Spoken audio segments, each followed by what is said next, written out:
प्रणाम प्रभु। मित्रों, आज मैं एक ऐसा विषय लेके आया हूँ जिसे हम अगर जीवन में अपना लेते हैं उस चीज़ को, तो बहुत बड़ा बदलाव हो सकता है। देखिए, परिस्थिति जो भी हो, हमारे विरुद्ध की हो, लेकिन उसमें भी हमें अगर अच्छा दिखने लगे, उस परिस्थिति में भी कुछ अच्छा हम निकाल पाए, तो वो चीज़ हमारा जीवन में रियली बदलाव ला सकता है। मैं आपके सामने एक स्टोरी के माध्यम से मैं बताना चाहूँगा कि बहुत साल पुरानी ये बात है, जब राजाओं का ज़माना था। एक बड़ा दानवीर राजा था, सेवाभावी था। अपने इस देश के लिए वो प्रजा को, सभी को बहुत अच्छी तरह से व्यवस्थित उनके कायदे कानून से वो पूरा देश को और प्रजा को संभाल रहा था। बहुत साल हुए अपने कार्यकाल में, उन्होंने लोगों के लिए अच्छे अच्छे काम किए। नदी, तालाब, फूल झाड़, बगीचे, अच्छी रास्ते, सभी सुविधा ज़्यादातर जो इस मानव को चाहिए वो सभी, उस पर वो ज़्यादा ध्यान देता था। लोगों को काम देना, संभालना, सब चीज़ पे। जब वो थोड़ा उम्र उनकी बढ़ती गई, तब उनको लगा कि अभी मुझे इस कार्य सब किसी को सौंपना चाहिए। तो उसको लगा कि मैं जाते जाते लोगों के लिए कुछ बड़ा फंक्शन रखता हूँ, जहाँ पे लोग सबको बुलाता हूँ, सब लोग एंजॉय करेंगे, सत्संग सुनेंगे और एंटरटेन करेंगे, कुछ नाच गान सुनाएंगे, कुछ कला कारीगिरी सब अपने अपने तरीके से पेश करके चले गए। तो उन्होंने अपने सभी आजू बाजू के राजाओं को बुला लिया, निमंत्रण दे दिया कि अपने सपरिवार सब आ जाए।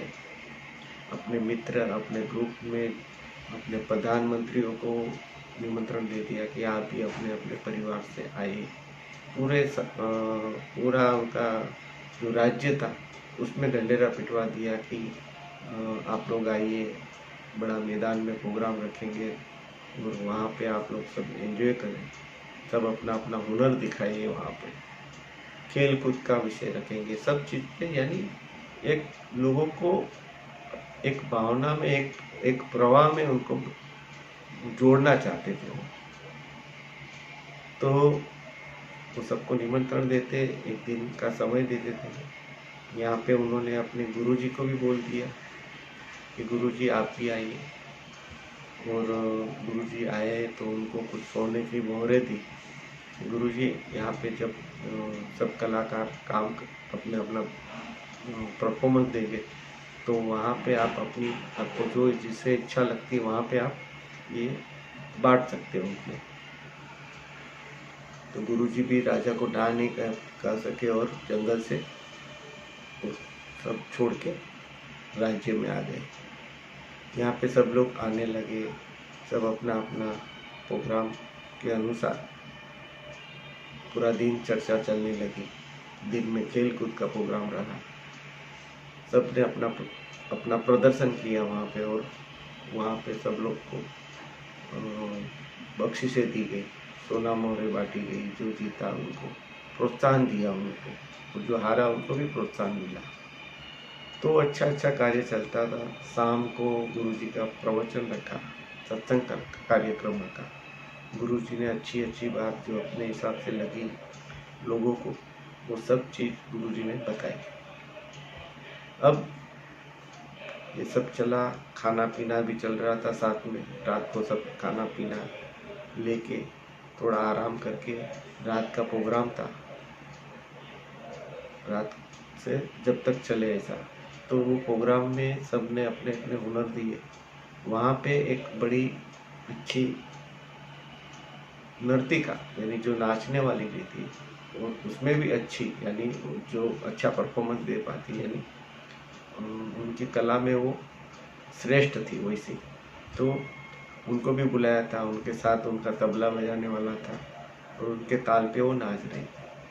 अब वो प्रोग्राम चल रहा था, पूरी रात दिन से सब लोग उसमें व्यस्त थे, रात को सब लोग एंजॉय कर रहे थे। लेकिन जो तबला वाला था, जो तबला बजाने वाला था, वो कहीं ना कहीं नींद की वजह से उसका ध्यान हट रहा था। अब ये ध्यान नर्तिका के दिमाग में आ गया कि ये अगर कुछ गड़बड़ करेगा तो पूरा प्रोग्राम चौपट हो जाएगा। और राजा तो कैसे थे पहले, अगर नाराज हो गए तो सजा भी दे देंगे। तो वो डर गई, तो उसे लगा कि इसको थोड़ा सचेत करना पड़ेगा। तो वो एक दोहा बोलती है। वो दोहा ये है कि उस दोहा से वो उनको समझ दे देती है कि आप क्या करना है। तो वो दोहा ये था वो कि बहुत बीती थोड़ी रही, पल पल गई बिताई। बहुत गई थोड़ी रही, पल पल गई बिताई। एक पल के कारण ना कलंक लग जाए। एक पल के कारण कलंक ना लग जाए, यानी कि बहुत बड़ी चीज उन्होंने बता दी। तो तबला वाला समझ गया कि हाँ, मुझे वो अपनी तरह से संभल के उसने अपना बजाना बराबर चालू कर दिया और पूरा प्रोग्राम चलने लगा। अब ये बात जब प्रोग्राम पूरा हुआ तो गुरुजी ने तो पूरी मोहरे उस नर्तक के सामने रख दी और उन्होंने उनसे आशीर्वाद लिया कि आप तो मेरे गुरु निकले, मैं दूसरों को ज्ञान देता हूँ, आज आपने मुझे ऐसा ज्ञान दे दिया कि मुझे समझ में आ गया। तो राजा गुस्सा होके आ गए और उनकी बेटी थी, उन्होंने 9 लाख का हार दे दिया। उनका बेटा था, उसने अपने सर से मुकुट उतार के दे दिया। तो ये देख के राजा नाराज हो गया। वो आके नर्तकी को डांटने लगा कि आपने एक दोहे में ऐसा क्या कह दिया कि ये सब लोग आपके सामने सब सरेंडर हो गए और आपको जो भी चाहा मन में वो आपको दे दिया। तो गुरुजी ने बोला, इस नर्तकी को कुछ मत कहिए, इन्होंने जो बात की है उस बात पे मेरा ध्यान क्यों नहीं गया। तो इन्होंने तो मुझे ज्ञान दे दिया, सच्चा ज्ञान दे दिया। राजा ने बोला क्या हो गया। बोला मैं साधना कर रहा था जंगल में और मैं साधना में असल की ओर एकदम पहुंचने ही वाला था, तब तक आपका ये नौता आया और मैं यहाँ पे चले आया वो सब छोड़ के। तो मुझे पता चल गया कि इस माहौल में साधना को मैं छोड़ के इस मोह माया में मैं आ गया। तो हे मूर्ख, तेरा थोड़ा समय के लिए तेरे पे क्यों कलंक लगा रहा है, संभल जा अभी। तो मैं तो चला, राजा आप संभाले। और वो अपना कमंडल लेके जंगल की ओर चले गए। देखिए उसकी बेटी को उन्होंने बुलाया, चलो वो तो गुरुजी थे, पर तूने क्यों अपना 9 लाख हार निकाल के दे दिया। बेटी कहने लगी, पिताजी मुझे माफ करना, इनकी बातों से मुझे बहुत बड़ा ज्ञान हो गया। आज अगर ये प्रोग्राम नहीं था रहता तो मैंने प्लानिंग की थी, आज ये प्रोग्राम के बाद मैंने प्लानिंग की थी कि मेरी उम्र बढ़ रही है, मेरी शादी कहीं नहीं हो रही है, तो मैं किसी को वरमाला पहना के एक व्यक्ति है जो हमारे राज्य में काम कर रहा है उसके साथ में मैं भाग जाती थी। पर इनकी बातों से मुझे पता चला कि जब इतने समय निकल गया है तो क्यों थोड़े के लिए अपने माँ बाप पे मैं कलंक लगा रही हूँ। थोड़ा समय और रुक जाती और ईश्वर की कुछ होगी मर्जी तो कुछ हो जाएगा। तो ये बात मुझे अच्छी लगी, तो उसने मुझे बचा लिया गलत काम करने से। तो उसकी खुशी में मैंने अपना 9 लाख का हार दे दिया। बेटे को बुलाया, तूने क्यों दे दिया अपना मुकुट, सर का मुकुट तो तेरा ताज है। बोला पिताजी मैं क्या बोलूँ, इनकी एक बात से मुझे इतना बड़ा ज्ञान हो गया कि मैं जो गलत काम करने जा रहा था वो काम से उन्होंने मुझे बचा लिया। बोला क्या हो गया। बोला जैसे ही ये प्रोग्राम पूरा होने के बाद में मैं कुछ ऐसे लोगों के मिल के आपको आपको आपके ऊपर वार करके आपको नज़र कैद कर लेता था और मैं आपकी जगह पे सियासत पे बैठ के राजा बन जाता था।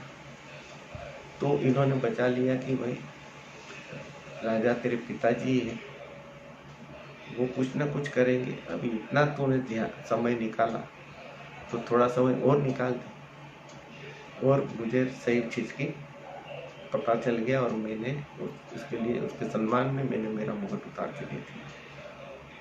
तो राजा को भी लगा कि नहीं, मेरा क्यों ध्यान नहीं दिया इन लोगों के पीछे। मैंने प्रजा को संभालने में, देश को संभालने में मेरा घर के प्रति मेरा ध्यान ही नहीं। मेरे बेटे बड़े हो गए, मेरी बेटी बड़ी हो गई, उनको उनकी जवाबदारी, मेरी कुछ जवाबदारी उनकी पूरी करनी चाहिए थी। तब राजा को भी ज्ञान हो गया, तो वो सीधा अपनी बेटी को कहता है कि पहले तो क्या था, स्वयंवर चलता था कि हार लिया और जिसके गले में जो पसंद है उनको डाल दिया तो वो उनका हो गया, शादी नक्की हो गई। तो वो अपनी बेटी को कहते हैं कि देख आज यहाँ पे सभी लोग बड़े बड़े राजा, उनके बेटे सब आए, मुझे जो अच्छा लगता है उससे तू गले में हाथ स्वयंवर बचा के तो उससे शादी कर दे। तो वो बेटी वहाँ से अपने मनपसंद किसी व्यक्ति को चुन के उससे शादी कर ली।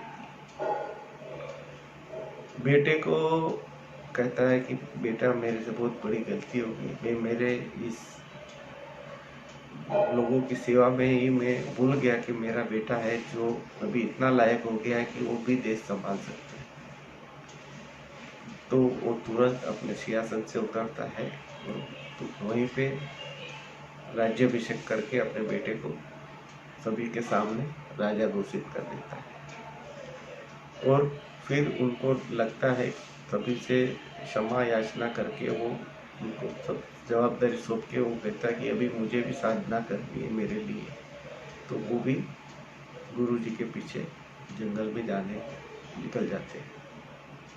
अब यहाँ पे नर्तकी को लगता है कि मेरे एक शब्द से इन सभी के जीवन में इतना बड़ा बदलाव आ गया, तो मुझे भी ये नाच गाना छोड़ के सही ईश्वर की सेवा करनी चाहिए, प्रभु की सेवा करनी चाहिए। तो वो भी वहाँ पे सब चीज छोड़ के सभी से अपना माफ़ी और मांग के वो वहाँ से वो भी निकल जाते हैं। देखिए कहने का मतलब है कि ये एक ही दोहे में सभी को अलग अलग न्याय हुआ और सभी ने अपने जीवन में कुछ बदलाव, ऐसे बदलाव लाए कि अगर वो नहीं करते तो उनका जीवन शायद पूरा नष्ट हो जाता था। वैसे ही न्यू डाइट सिस्टम एक ऐसी साधना है जो लोगों के जीवन में रियल में बदलाव लाती है। हमारे जीवन में तो ला ही दिया है, आप लोगों के जीवन में भी ला सकती है।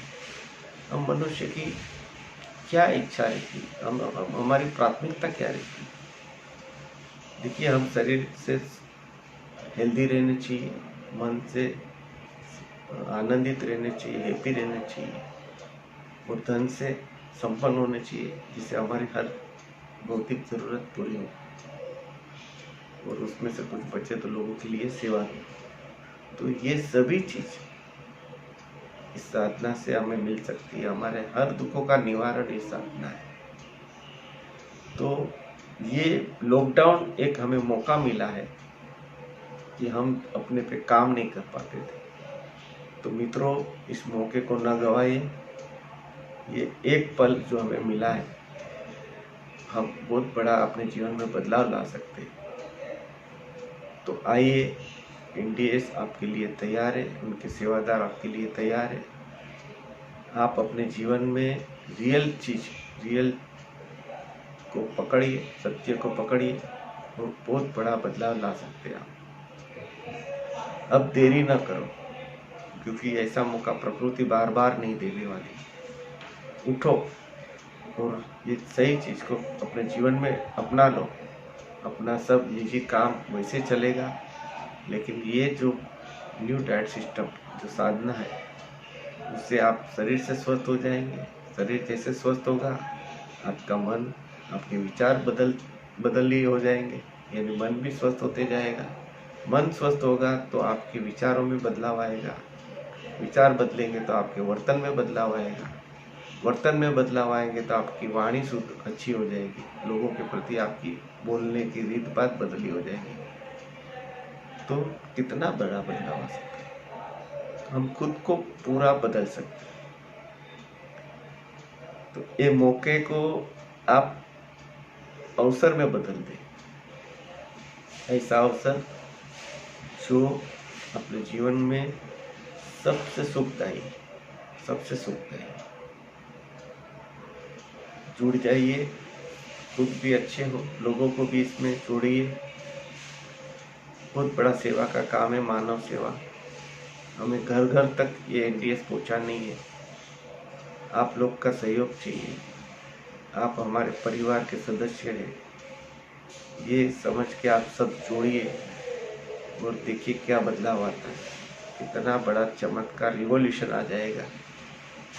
पूरा विश्व में सभी लोगों को एक दूसरों के प्रति प्यार रहेगा, प्रेम रहेगा। सब दुश्मनी, सब भेदभाव सब मिट जाएगा। मित्रों, ये मौका न गवाइए। प्रणाम, राधा स्वामी, धन्यवाद।